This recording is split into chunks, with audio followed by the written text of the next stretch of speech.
2023 has been a great year for video game adaptations.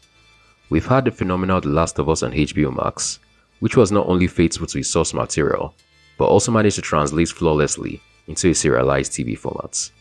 Then of course, we also got the Super Mario Bros. Movie, a film that was an instant hit with fans, going on to gross more than $1 billion at the worldwide box office.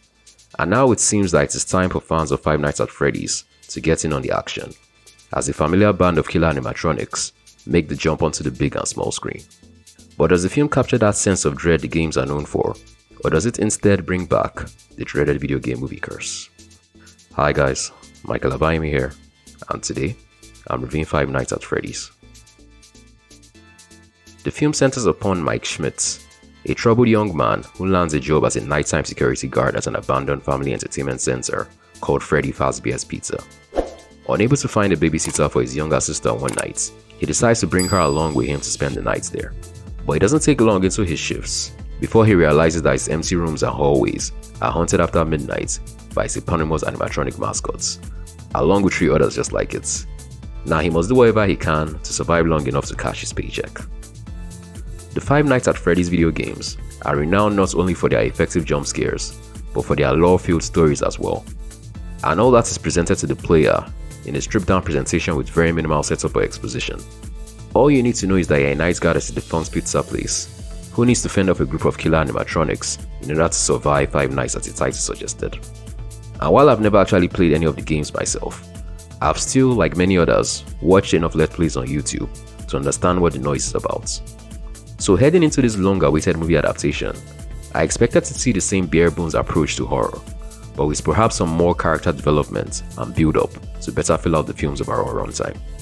But in its quest to give our main character some backstory, the movie gets bogged down in a kind of melodrama that makes his leads come across as dull and uncharismatic. It didn't exactly help that a lot of his dialogue felt forced and unnatural, serving largely to telegraph character intentions or foreshadow future events. All that can be forgiven, of course, if the movie was at least self-aware enough to lean into its inherent cheesiness. This was in fact what had helped elevate Willy's Wonderland, another recent movie that was inspired by the Five Nights at Freddy's video games. But here we instead get a self-serious tone that often felt at odds with the ridiculousness of his on-screen action. And without the natural charms and star power of an actor like Nicolas Cage to help bridge that gap, it becomes increasingly difficult to care about any of it. This was never a problem in the video games, mind you, mainly because the main character was there solely to serve as a surrogate for the player. This was why they worked so well in Let's Play videos, as it allowed the player's reactions to the horrors it throws at them to come across to the viewers in their purest form. And the film is sadly devoid of all the personality that the likes of PewDiePie and coryxkenshin brought to those Let's Plays. This is not to say that the movie is without some fun moments.